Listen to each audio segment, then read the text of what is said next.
Welcome back to Streets and Eats. This is episode 88, and it's our first-timer's guide to Munich. Munich is one of our favorite cities in all of Germany. Well, all of Europe. Well, all of the world, actually. We've been going to Munich since like the early to mid 80s. A long time, I must say. Not to give our age away or anything. Munich is one of those cities that not only is it a cool city, it has a hipster vibe, it's laid back, it's fun, it's got lots of good museums, things like that, but it's just on the edge of one of the most exciting places, and that's Bavaria, which is so German, so alpine, and so much fun anyway. So there's a lot to do in the area, and we just love it. Welcome to Streets and Eats, the travel and food podcast dedicated to taking our listeners to the sights, sounds, and flavors of fascinating places near and far, both on and off the beaten path. We're Jim and Corinne Vale, and we've been traveling internationally and domestically together for decades, visiting more than 90 countries in all 50 states in the USA. We'll share all of the local knowledge and food expertise we've gathered through years of living as expats in Asia and Europe, as well as traveling with families spanning multiple generations around the world. Join us each week for a new adventure. I am going to ask you a question that you may not know the answer to, but you never know. You typically do stump me. So Come up with some good ones, don't I? Yeah. Anyway, so this is the trivia question about Munich. If you think you know the answer, well, I'll say it. Yeah. In 2017, just a few years ago, 5 years ago? Yeah. Adidas came out with a new product. What was it, and what did it have to do with Munich? Wow. Well, Adidas, that gives you a clue. Okay. 2017 is only 5 years ago. So, I thought Munich, beer, maybe a shoe with a beer bottle opener built in. That would be cool. But I think those have been around for a lot longer than 2017. Use your toe. Isn't there somewhere you use your toe or your heel or something and open a beer bottle? It's just like built right into it. Adidas is sportswear. You might be stumping me on this one. The beer seemed like a good angle, but it could be like a built-in flask. But again, those have been around for a long time. You can hide a flask just about anywhere, can't you? Yeah. And so maybe with a little straw that comes up. No. But Adidas is they're too sports oriented. So I don't think it's got anything to do with beer. The other thing that Munich is known for, surprisingly, that is a sport, is surfing, which we'll probably talk about a little bit later. So it could be like a special Munich themed wetsuit or something, but that's clearly not it either. You're way off. Well, I think of shoes when I think of Adidas, so I'm guessing a special shoe. It is a special shoe. I'll give you that much. Could be an Oktoberfest shoe. It is an Oktoberfest shoe. So this shoe, specifically designed for the Oktoberfest, repels, are you ready for this? Splashing beer and vomit. Oh, good. You need that because that's what the Oktoberfest really is all about. Splashing beer and vomit. And so it's a durable puke and beer repellent upper. And they also, because they're smart, they embroidered Prost into the shoe because, you're drinking. And the colors match your lederhosen. When you think of German colors, especially like lederhosen colors, tans. You have like a dark kind of foresty green, leathery tan, green. Yeah. So that's what they look like. And they match your lederhosen perfectly. Super smart. And that way, when you're walking through all the unsavory. You're not going to get thing on you? Yeah. Stuff on your shoe. Funniest thing you've ever heard? And it probably has a nice non-slip sole too, so you don't slide around. It didn't say that, but it definitely is puke resistant, which I think, who even thinks of that? And of course, the interior is a checked red and white design because that's the Bavarian, Bavarian idea of like the shirts they wear with the lederhosen or the dirndls. That's cool. So I thought it was a pretty cool thing. So you had another question that you were going to ask me. I know because I kind of scrolled a little too far down our notes and I saw a trivia question, but I didn't read it. Well, the other trivia question I almost asked was, what toy was it invented in Munich? But the more I looked into it, it was a precursor to the toy, actually. It wasn't the toy. And the answer was Play-Doh, which would be surprising. I would have never guessed that. back in the 1800s, Franz Kolb invented plasticine, which is a modeling clay. Sure. And the reason he invented it was because his compatriots were having a hard time in the winter, especially using modeling clay to do whatever they needed to do. And of course, that technology then was transported to the States. And then another guy in the States was like doing some kind of wallpaper cleaning, and he actually came up with Play-Doh itself. So it kind of is related to Munich, but maybe not quite as well as puke resistant. Well, you definitely came up with a better one. You know, my favorite story for Munich, I'm sure you're going to be like, oh, yes, I know that story. I tell it all the time, too, was in the early 80s again. Well, it must have been like 86, so mid 80s. Because Devin was a young baby. We had this little red Volkswagen Polo, and we drove all over Europe in that little thing with Devin as a little infant. And one of those trips was to Munich, where, remember, we stayed in Garmisch, which is about an hour away. Hour south of Munich. Right in the Alps. Beautiful, beautiful location. Definitely our go-to place. Well, and Bavaria. the reason... Back then, we were poor. We were in the military, and we used to stay at a lot of military hotels. And back in the 80s, they had lots of little military hotels in the Garmisch, Partenkirchen, sort of Bavarian area. And so that's where we would head to because it was something that we could afford. Yeah. And it's a beautiful location. So anyway, this one day we drove into Munich and spent the day in Munich with our young little infant, which of course... I just want to point out that infants are typically little, so you don't have to keep repeating little infant. A little bit. Anyway, so we're in Munich, going to this couple of the sites. I mean, we've got a baby with us, so we're not going all out everywhere we go. But one of those places, of course, we went to was the zoo. And having a baby, we got a stroller. We've got a little red bag with, baby bag. A little baby bag. Stuff like diapers, wipes, formula, that kind of stuff. Well, because we're carrying this bag, it's easy to put other things in it too.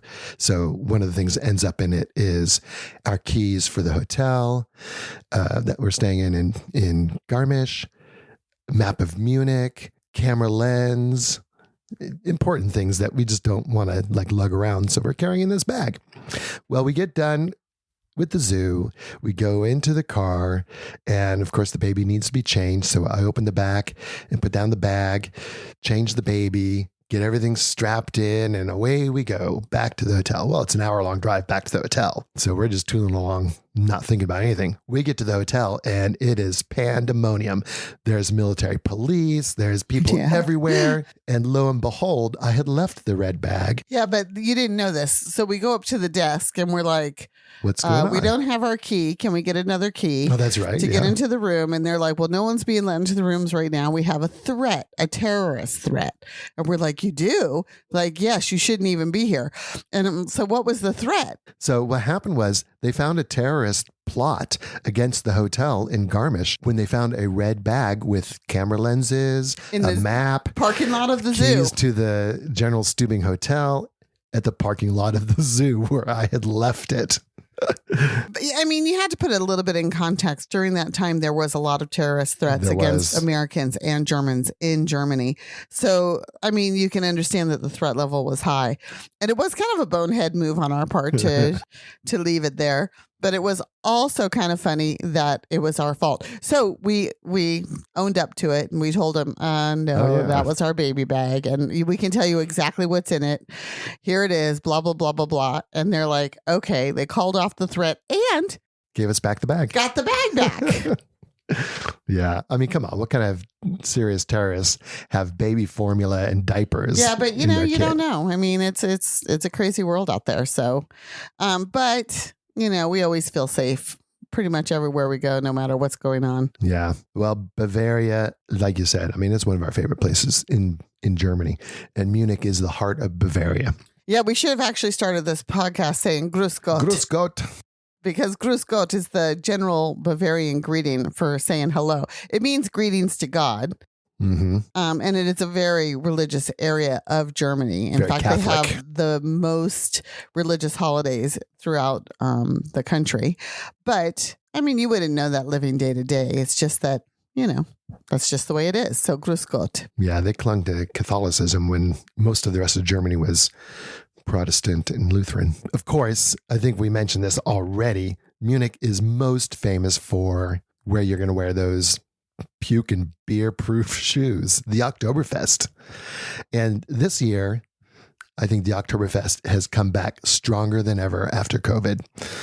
Pandemic, of course, there was no Oktoberfest. Hard times were on Munich. Now it's back. They had 7.2 million people attend the Oktoberfest this year. 2023, yeah. Over the course of 20-something days? It's a lot of people. It's a bit crowded. It's a bit crowded when you go to the Oktoberfest. However, it is amazing. Yeah. And it is so much fun. If you can get into the big beer tents and sit at a table, oh my God, it's incredible. You can just stay there all day. And have if you fun. only drink one beer. But make sure you wear your puke resistant shoes. A beer is a full liter, so it's going to take some time to drink it anyway. And that's my second favorite story about Munich. And that was our trip to the Oktoberfest. This is again back in the mid to late 80s. Children were a little bit younger. Eric, I think, was 2. Devin was probably 3. And back then, it was a lot easier to get into the beer tents. And we were able to sit at one of the long tables with whoever happens to sit next to you. And we're drinking beer and we're singing along to the Oompa bands. And along comes a couple of Englishmen. Honey, that wasn't with the kids. That was before then. We were kidless. Okay. See how long ago this was. I remember the kids there, but we've been there Oktoberfest so many times. But anyway, it's a good they all story. blend together. Okay, so scrap the kids, which is probably even more telling because at that point we'd probably had 1 or 2 beers. And along comes this These 2 Englishmen. And his friend. And they sit down because there's only 2 spots open at this whole long table that's probably the length of the whole tent. Mm-hmm. Do you mind if we sit here? Yeah. And so we get to chatting and having a good old time. Well, we recognized one of them right away. Yeah. But we couldn't put a name to the face because, we're a little tipsy. And we're not like starstruck individuals who really go crazy when we see somebody famous anyway. Doesn't really matter to me. People are people. Well, we've seen our fair share of celebrities, really big celebrities, and we really try to not be those people that run up or take pictures or, bother them, because I feel like when you're traveling, and we always see them when we're traveling, and I feel like when you're traveling, you're there to get away from your normal life. They're traveling. And if your normal life is paparazzi, then you certainly are traveling to get away from that. So I don't want to be the person that ruins that feeling for you. Exactly. Anyway, so here's the spoiler alert. It was a celebrity. Yeah, an actor. And what's really funny, we couldn't really come up with the name at the time either, but when we retell the story, I think neither one of us can pull the name up really quick, even though he's quite famous. Anyway, it was Michael Caine, and just a friend of his. I think he was an actor too. I mean, I think he did bit parts, but I don't know his name. Anyway, we just had a great time. Prosting, smashing our beer mugs together, drinking beer, talking about the Oktoberfest and people, and just having a good old time. Watching the vomit on the floor get swept up with sawdust. And it was before the time of selfies. So no, we did not get a picture. Yeah. And we didn't, like I said, my philosophy is that we wouldn't ask for one anyway, but we just decided to have a great time. And I think that we did have a great time with this person who was mega famous. Well, he wasn't mega famous really then. But much more famous than we ever were, of course. and he wouldn't have stuck around if people bothered him. So yeah, that was pretty. It was the right call. Clear. And he was one of our first celebrity sightings. Maybe our very first. No. Can you think of one before that? I saw Jodie Foster in Russia. Oh, I didn't. I wasn't there with you. No, that was after, I think. He may be our first celebrity sighting. Gerald Ford drove by his motorcade. Yeah, I mean, I'm not counting on ones the road that by my house. I'm not counting ones that are like that. Yeah, I know. These are chance encounters that we're talking about. Yeah, those are scheduled encounters that you're talking about with like Gerald Ford. I mean, everything he did, every president visiting the base, that sort of thing. We've seen our share of those as well, but I'm talking more just chance encounters of someone that running into Dan Aykroyd and his family in India at a site. Mm-hmm. Yeah. And we talked to them as well. Yeah. Once he realized we weren't going to pull out our cameras and go crazy, he was like, "Oh, hey, what's going on? How you guys doing?" Exactly. I guess that's a tip for people. If you are a celebrity person who likes to look for celebrities and you run across them, my tip is don't pull out the selfie camera. Don't, ask for their autograph, and just act like they're people. And I think that you'll have a much more memorable experience. So sitting there at the table in the Oktoberfest with Michael Caine and his friend, and, it wasn't just Michael Caine and his friend. These are huge tables, and you've got someone on either side of you all the way down. So even if you're not sitting across from Michael Caine, you're going to have a great time just talking. Because you're probably not going to be sitting across from a celebrity as a general rule. You're going to have a great time just talking to the people around you, enjoying the atmosphere, singing along to the music, dancing. Just have fun. And you know what? This is a time when you're allowed to be somewhat silly. That's right. You can let your hair down, so to speak. So Oktoberfest is definitely... Oh, okay. So that's what most people know Munich for. Definitely. That is the number one thing that people know Munich for. And along those same lines, the reason that Munich is the place for the Oktoberfest, I mean, the historical reason of having a wedding party and blah, blah, blah, all that kind of stuff is one thing. But I'm talking about the more practical reason is that there's so many breweries there. Yeah. The beer is such an important part of the culture and always has been. I mean, the symbol of Munich is a monk. And what is that monk doing? He's brewing beer, as monks do. Well, I mean, you can't talk about beer in Germany, Austria, maybe all of Europe, I don't know, and not talk about monks, because they were so responsible for so much beer. And they still are. So, I mean, that's pretty cool. And so Munich is the epicenter of it all. It is. And if you go to Munich, we have articles on Munich, of course, all the things to do. But one of the most important things, the most German thing to do, is visit the different beer halls. Beer halls and beer gardens, for sure. Beer gardens, yeah. Yeah. We'll talk a little bit more about that later in the podcast. Okay, so how about some practical information? Like, how are you going to get to Munich? How do you get there? Well, Munich, like I said, it's the heart of Bavaria. It's probably one of the most connected cities in Germany. Well, I think it's right up there with Berlin and Frankfurt as far as getting in and out of it. It has budget airlines that go in and out of there, and it has regular airlines. International flights. The international flights, a lot of times, like we found this is pretty true. A lot of international flights into Germany will go to Munich, and then you might have to connect to go somewhere else. Right. I don't know why. Munich is quite a hub, though. It's definitely one to be checking if you're looking for flights into Europe from the States. Yes. Check Frankfurt, check Munich, check Schiphol. All three of those you'll find at different times. One will be cheaper than the other. It's just a matter of where you want to start your trip or how much money you want to save. But Munich is oftentimes right up there. So easily connected by air. It's got, like, if you look at the map, it looks like a wheel with Munich in the center. It's got an Autobahn circle around the outskirts. And then there are just spokes of Autobahns going in every direction. There's like 6 different Autobahns that lead into Munich. Or out of Munich, as the case may be. And it's a good hub for doing tons of stuff. So it's a good place to either fly in and rent a car, or drive in if you live somewhere in Europe. Or the other way to get there, of course, is by train. Yeah. And it's got a great train. All of Germany's got a great train system. It's not always as much on time as its reputation. It used to be. And a lot of times things get canceled, but there's always a way to get there. And we've seriously never had a problem. So traveling by train is a good idea. I did have one train sort of mishap when I visited there when we were living in Turkey once. And that was, we flew into the airport and my friend and I were going to a conference, and we bought a ticket to downtown Munich. And we did not put it in the validation stamp machine. Right, and stamp it. And as often happens, we were pulled aside and they said, you didn't validate your ticket. You have to owe a fine. But, it helps when you're kind of young and you're two young girls traveling together. We sort of talked our ways out of it.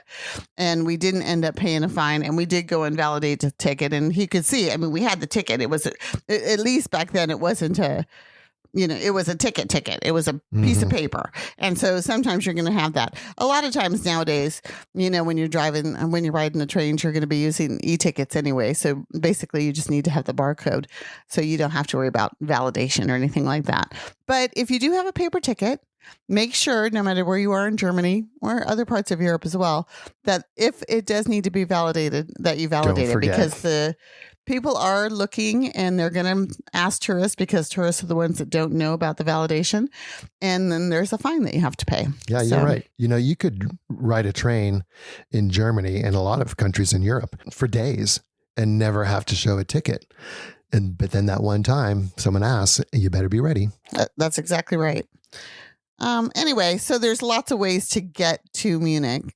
Just about any kind of transportation will get you there. And it's well worth making it a hub or at least a stopover. Yeah.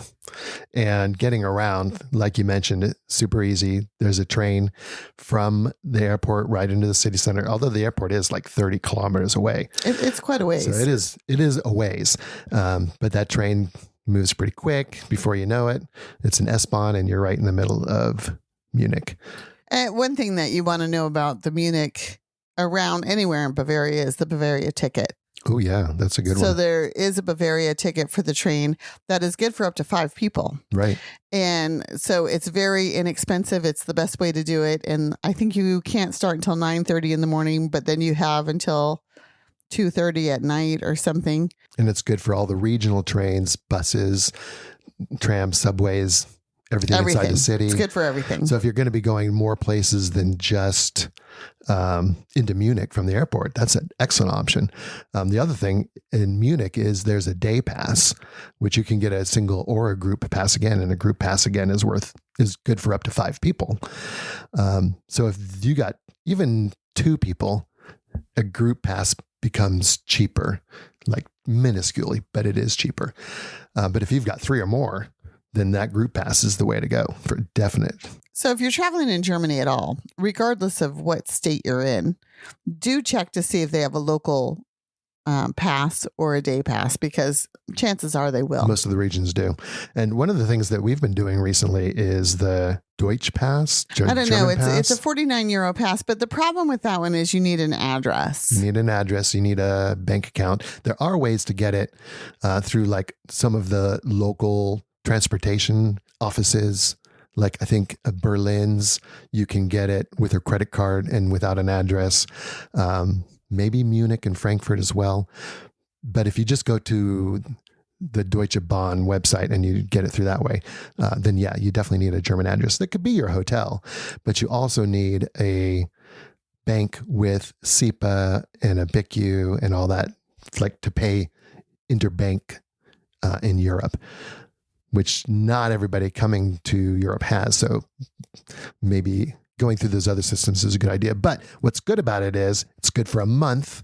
It's good for every regional train, bus, subway, tram, you name it, in every city in Germany. And that's a good savings. I mean, you take just a round trip between Frankfurt and Munich, spending the day using public transportation on either end over a couple of days, you've definitely saved your money. So that's a good way to do it. Check the Deutsche Bahn website for wherever you're going and what specials that you might be able to glom into. Yeah, there's lots of options. And the single ticket for the day in Munich is only like 9 euros anyway. And it's good all day for the day you get it until like 6 a.m. the next morning. Mm-hmm. So even if you miss that last train at night, you can still get a train early in the morning. I think they start running at like 4:30 or 5. Enough about transportation. Enough about travel. Let's get to the important stuff. Oh my goodness. Let's talk about food. Let's talk about food, man. Everybody who's going to Munich is going to want to know what to eat. Okay, so my absolute favorite Bavarian food is called a Schäufele. A Schäufele, yeah. A Schäufele, which is basically a pork shoulder. And the Schäufele, very similar to a Haxen. You might know what a Haxen is. That's a pork knuckle. And they're made very similarly with a little bit of the skin on top, and then it's roasted to delicious, delectable taste. But the skin on top is really crunchy and crackly. It's like meat candy. And it's like meat candy. It's better than bacon. Come on. When it's done right, yeah. The crackling is just beautiful, and the meat inside is tender and moist and juicy and delicious. But you don't really find Schäufele anywhere outside of Bavaria, and more likely what you're going to find in Munich is the Schweinehaxe. Well, I think you find both. It's just that people don't know about the Schäufele, except for the Germans. So now I'm telling you, get a Schäufele. Get a Schäufele if you get the choice. Mainly because it's smaller. So let's say you have a huge appetite, then maybe you want to go for the Haxe for sure. Well, and the thing about Haxen is they'll serve it either boiled or like baked or fried, roasted, whatever it is. And that's the way you want it, because you want the crackling. The boiled, I mean, I'm not saying it's not good, but it's not as good. No. That's all I'm saying. You got to have crackling. You've got to have the crackling. Oh, and there's nothing like going to the Oktoberfest and seeing the wall of rotisserie chickens and Haxe and ducks, and it smells so good. So if you go to the Oktoberfest, if you don't go to the Oktoberfest, you can still find trucks that have Haxen and Hendel and chickens rotisserie. That is amazing. Much better than any supermarket in the United States. I can guarantee you that. Oh yeah. And they even sell like some Bavarian salads and stuff to go along with it. So it's a great way for a pretty inexpensive and delicious meal. Okay, but yeah, you can go to the Oktoberfest for that, or you can get it in restaurants as well. And like I said, make sure you go for the roasted one, not the boiled one. Okay, but here's a second thing that I think you find more in Munich than other things, and that's the Weisswurst, which is a white sausage. And this is something that's just, it's unique. There's nothing. It really is. Nothing else you can say about it. It's super unique. So you get a little white bowl. It's like a soup tureen, and it's filled with water. And in the water, have usually 2 white sausages. So you take out your sausage the way you eat it, and you peel back the casing, and then you dip that bite after you get a little bite off of it. You dip that bite into some sweet mustard. It's sweet mustard. It's a specific mustard that comes with the white sausage. Oh my goodness. It is delicious. You take that with, any kind of mug of beer. The Augustiner Beer Garden is right in the center of Munich, and it's such a nice place to sit, especially in the summer or early fall. Other times as well, but because you can get blankets, but the summer and the early fall is the best. Beautiful. And you can just sit there and enjoy your beer and your Weisswurst. Anyway, that's probably one of my biggest things I'd recommend. Weisswurst is also a very popular breakfast item. It is. And it's also very popular with pretzels. They'll serve it with pretzels. Oh, right. And pretzels, of course, is another one of those major Bavarian foods, snack food in this case. You can get a pretzel almost anywhere. Even getting gas stations. Gas stations. Oh, yeah. And again, that sweet mustard with pretzel, yummy. Well, plus the pretzels you can get a butter pretzel. Oh yeah, and that tastes really good. Sometimes the butter has herbs or whatever in it too. Cheese pretzel. You can get a cheese pretzel. The cheese is like baked on top. You can get a cheese and ham pretzel. There's lots of different pretzel options, so try them all. They're yummy. After the Wurst and the Haxe, probably not as popular or well known outside of Germany and Germans are the dumplings. But well, you know us, we love a dumpling. We love a dumpling. So the Bavarians have quite a few. My favorite is the Semmelknödel. Yes. And a Semmelknödel is made from day-old Brötchen. So it's basically a stuffing dumpling. Yeah. So delicious. That's right. But I think another one that you see, which is a lot more popular, is the potato dumpling. Mm-hmm. So with a little piece of white bread in the middle. Mm-hmm. Yeah, those are really good, especially with the beer sauce.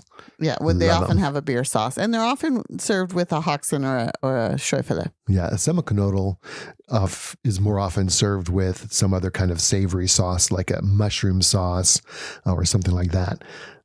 So they're all different. And you can get just a plate of dumplings in a sauce, or more often than not, it's going to come as a side dish. But you got to try them. You got to have dumplings when you're in Bavaria, for sure. I would say anywhere in Germany, but yes, they're more prevalent in Bavaria. There's no doubt about that. Okay, this next one that I think everybody should try. Yeah, but it's something that it took us a long time to try too. It really did. You take a look at it and you're kind of going, and you hear the name and you really start thinking hard about whether you should eat it or not.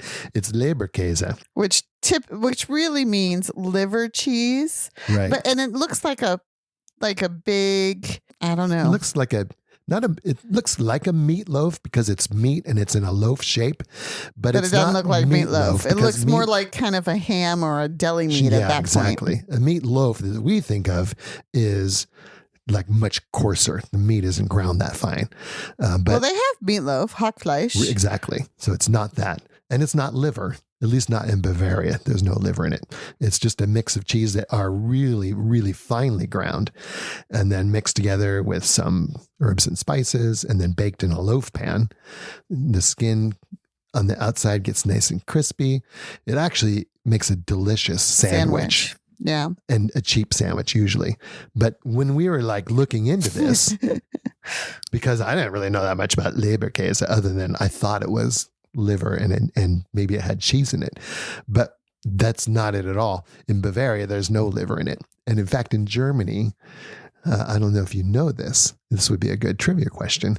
In Germany, if it's called Bavarian Leberkäse, then it is allowed to not have any liver in it. But if it's not Bavarian Leberkäse, if it's just got the name Leberkäse, then it must have at least like 5% liver in it. So if you're outside of Bavaria or if you're buying something that's not necessarily called Bavarian Leberkäse, okay, it might have liver in it, just so you know. It doesn't really matter. It doesn't taste like anything it really doesn't. untoward. I think that we have a thought that liver is a bad taste, and it's not. A lot of people love it. Well, I don't love liver as a dish. I don't.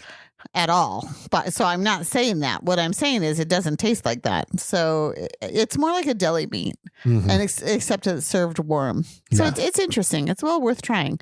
Another thing that you'll find, and this is really good for the kids especially, is Käsespätzle. Spätzle is a noodle, and a lot of people have heard about them. They're a homemade noodle, and they're very good, and they're served with schnitzels and different meats and they soak with gravy. Up the sauce really good. Yeah, that's good. But one of the things that the kids really love, the Käsespätzle, is like a macaroni and cheese, except the Käse is more of a German Käse, German cheese, of course. And then usually it's served in a hot dish with some crispy onions on top. It's pretty darn good. Maybe even a little bit of speck chunks in it. Bacon chunks. Yeah. Super delicious. Really good stuff. One thing that is good, and you might see on menus, especially on bar menus or places where you're having like appetizers and stuff, is Obatza. Obatza is a camembert cheese sort of appetizer that you eat with pretzels or bread. And it's a spread. It's just really, really good. It's very pinkish and it's yummy. It's yummy. Yummy, yum, yum. Schnitzel. Okay, Wurst and Schnitzel. That's what most people think of when they think of German food. And of course, Munich has its own Schnitzel. It is brushed with a combination of sweet mustard that Munich is really known for and horseradish. And then they coat it in the flour, the eggs, and the breadcrumbs and fry it in butter. So it has a little bit of a sharper taste. Usually not served with a sauce. It's usually just served with a slice of lemon, like a Wiener Schnitzel. And then I think that you have to talk about desserts. So, of course, it's the area that's close to Austria. So you get a lot of Austrian type desserts like Apfelstrudel, which everybody knows what that is. And yes, it's delicious. But one that you might not have heard of is called Kaiserschmarrn. It's my favorite. And Kaiserschmarrn, which we give to our 3-year-old as a dish, by the way, is basically a pancake. And you can usually have it as a pancake with whipped cream, and it's almost always served with applesauce on the side. So my 3-year-old grandson really, really loves it. But there are some recipes, and our recipe that we like the most, and it's on our blog, is got raisins and rum in it. Right. Rum-soaked raisins. Yeah. Yum. Oh, my goodness. So good. So you definitely want to watch that. Make sure it doesn't have alcohol if you're going to give it to the kids. Although by the time you've cooked it, the alcohol is mostly cooked off, if it's not all cooked off. So yeah, those are probably my favorite desserts in Germany. And if I see a Kaiserschmarrn on the menu, I'm going to want it. And speaking of kids, it's always interesting to find out, people always talk about what to eat, but they don't always talk about what to drink. Well, one thing that people don't know about is that German juices are amazing. And everywhere you go, you can get like an apple juice or a grape juice, and they're really good. And a lot of times they'll let you pair that with carbonated water. So it comes out to be like an apple soda or a grape soda. But not anything like you could imagine in the States. Made with real juice. Right. Another thing along those same lines is called a spezi. And I have to be honest, spezi is not my favorite drink, but kids love it. And my son-in-law loves it, actually. He buys it all the time. And basically, it's a cola orange drink mix. And they really love it. And then the other thing they love to drink, and this is for young adults or for maybe teenagers who want to try beer, but they're not quite old enough to drink beer, is you can get a Radler. Yeah, which is like a light beer mixed with lemonade or lemon soda. And that's really refreshing, actually, on a hot day, sitting outside. It's a great option, especially if you don't want a heavy beer, you don't want to drink too much alcohol. Make you want to take a nap. Because it's got beer in it. It's like half beer and half soda. So you've got a nice big tall glass of it, but you're only drinking half of the beer that you would normally drink if you just had a beer. So that's a good way to go. Yeah. And they taste really good, really refreshing. At any rate, let me tell you, you cannot go wrong eating in Munich. The food is good. The beer is good too. The beer is good. I'm not saying the drinks don't are good. Get a beer. Try one of the beers from every of the major breweries for sure. Okay, so what is there to do in Munich? I mean, as everyone knows, we've already mentioned, it's the place of the Oktoberfest. So if it's during the fall, the last 2 weeks in September, first week in October, then you want to go to the Oktoberfest. But there are lots of fests all year long. There's there's a beer fest in March. Yes. That's really, really good. Dark Beer Fest. That's what it is. Dark beer. Dark beer. And there's just stuff going on all year long because it's a big city with lots of things to do. We went to a concert with... we went to the concert with Paul McCartney in the arena there. That was amazing. He was 72 or 74 at the time. He's older than us. Woo! It was pretty good. Anyway, it was great.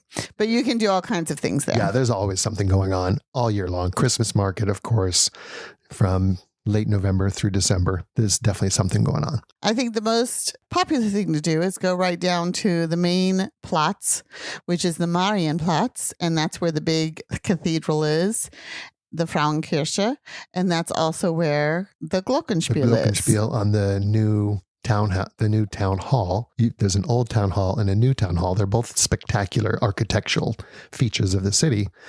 But when they call it the new town hall, I mean, don't expect like shining glass and metal.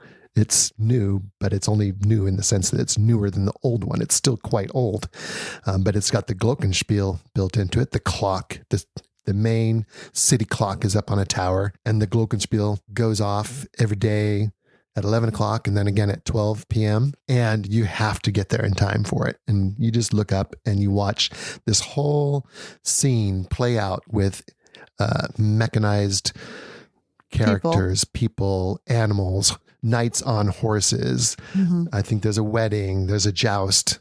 It's just super, super cool. It's kind of like a big cuckoo clock, except it's not a cuckoo clock by any stretch of the imagination. It just has movable parts. It's really, It's very interesting. And it has the wedding of Duke William V, and it has a knights tournament. It has some really cool stuff. The church itself, which is right next to it, is wonderful. And one of the things that's cool there is you want to look for the devil's footprint, because it is said to have been visited by the devil himself at the church, right at the main entrance. And you need to find the devil's footprint. It's pretty cool.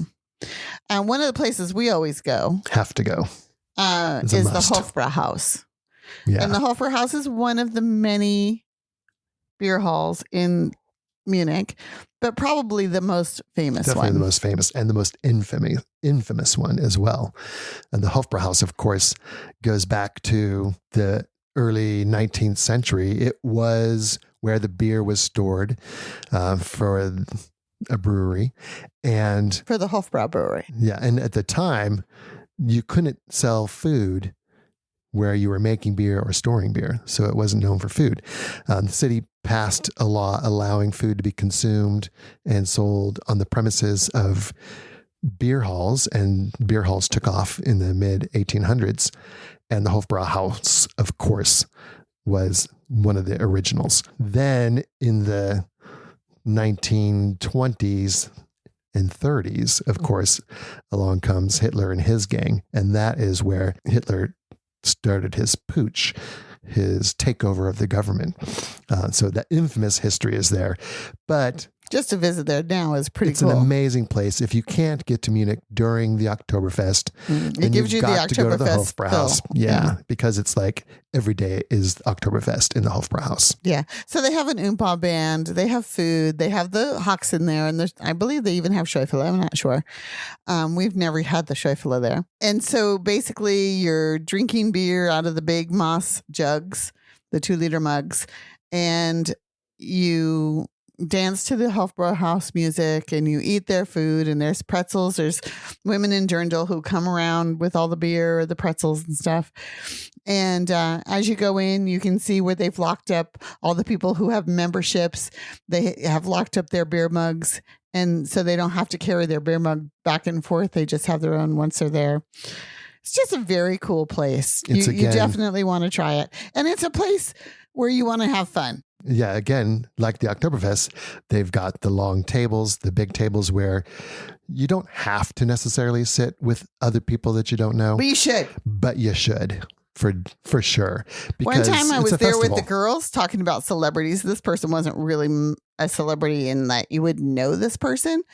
But one time we sat with a German astronaut, NASA astronaut, and he told us all about his training and how he got chosen as a German astronaut to go work in NASA. And I mean, this is stuff that you just can't, like, you can't just go to Germany and say, oh, I'm kind of interested in meeting up with an astronaut. That doesn't happen. No, right. But if you go to the Hofbrauhaus, you might have it happen. You might. You're going to sit at a table with somebody and spark up a conversation, even if it's just by prosting your beers when it's time to prost, saying hello. Everybody's there to enjoy it. So it's a perfect opportunity to get out and meet people. I think so too. Okay, so go to the Hofbrauhaus. Go to all the beer halls. In fact, they all have something special. They all have good food. They all have good beer. Okay, so then there's other places to visit, like the Viktualienmarkt, which is the city market, and it's open pretty much every day with, produce and flowers and some souvenirs and things like that. And it's down by the main area of the town. It's easy to get to. Lots of good food there too. Always lots of good food. The residence was the official residence of the Bavarian Royals. Which is a World Heritage Site. World Heritage Site. It's usually undergoing some sort of renovation, so you may or may not be able to see all of it. If you're built in the 1500s, you might need a few repairs here and there. I mean, think about houses that you own in the States. No, let's not go there. There's always something that needs to be repaired. And these are much, much older. So there's always something going on there. But still an excellent place to visit just to really get a feel for what was going on in the 1600s, 16th century. The English Garden. Which is a really cool place to go by. Excellent place to get out, walk, stretch your legs, beautiful gardens, beautiful trees. One of my favorite things in Munich is at the entrance to the English Garden. And that's one of the rivers that cuts through the garden is called the Eisbach. And I kind of alluded to this earlier when I was answering your trivia question. Or trying to. But that is where one of the most popular standing waves is to be found at the Eisbachwelle, right there at the entrance to the English Garden, next to the German museum. Deutsches Museum. The Deutsches Museum. There's this big standing wave that goes across the river and people surf there. It's a very popular surf spot. If you're a surfer, you probably will want to give it a try. If you're not a surfer, it's definitely not a place to learn. It looks to me like it would be very dangerous because the water is not very deep. And if you fall, you're going to get pretty scratched up. But for surfers, I don't think they can get enough of it. You can surf there all year long. The wave is always there. And it's really cool to watch people getting out to the wave. There's a rope attached to a bridge, and it just kind of is always there hanging off to the side. So they grab the rope and they kind of swing themselves out, and then they get on the wave. It's pretty cool. If you are a surfer and you'd like to do it, one of the ways you can do it is through Get Your Guide. They actually have a tour. That's for 3 hours. They'll provide the surfboard, the wetsuit. They'll take you there. They'll kind of help you get set up on how to get out to the wave, but the rest is up to you. And even if you've never surfed before, I mean, what a cool place to try. Or just to go watch. It's pretty fun to watch. It is. It's really fun. And then you mentioned the Deutsches Museum, which is a huge museum, one of many museums in Munich. There's also a toy museum. I don't know. There's all kinds of museums. So you can take your pick of museums.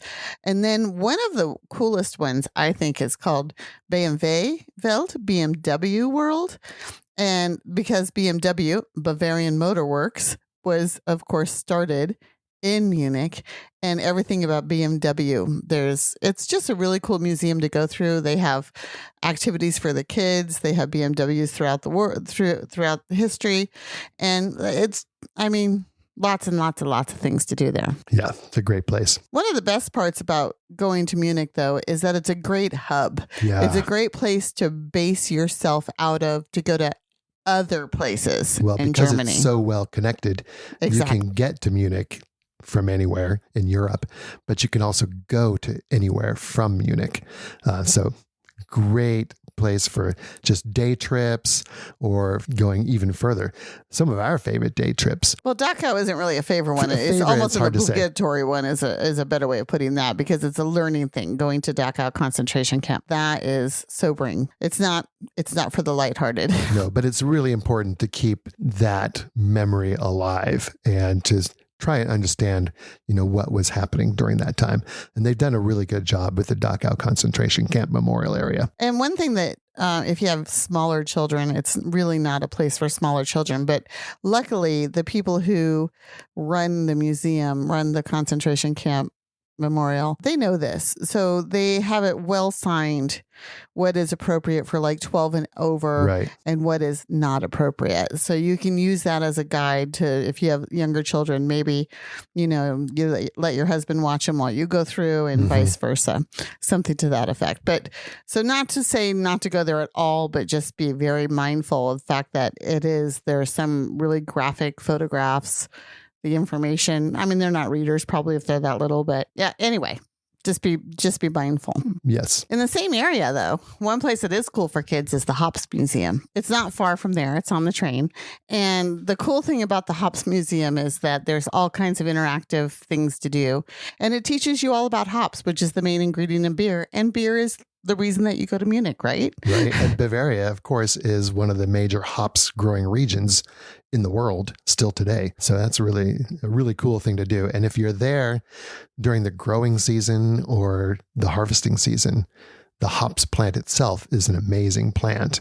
And to see it in the process of its full growth, where it's like this vine that's grown way up high, like 20 feet up high onto this whole mesh structure, that's super cool. And it's really a beautiful kind of flowery plant. Another place, it's a little bit further away, but if you have the time, it's well worth going to. It's called the Kugelbauer Tower.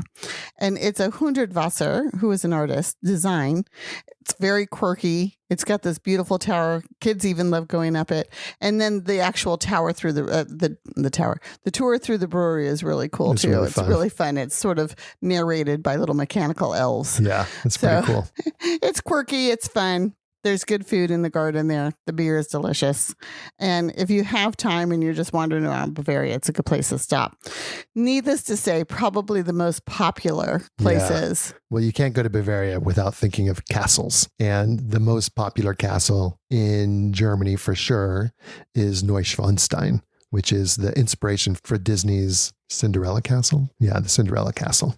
But it's an amazing castle, and It's a little bit further out. It's definitely going to do it on a day tour. You could drive to it easily enough, but you're going to want to spend some time there.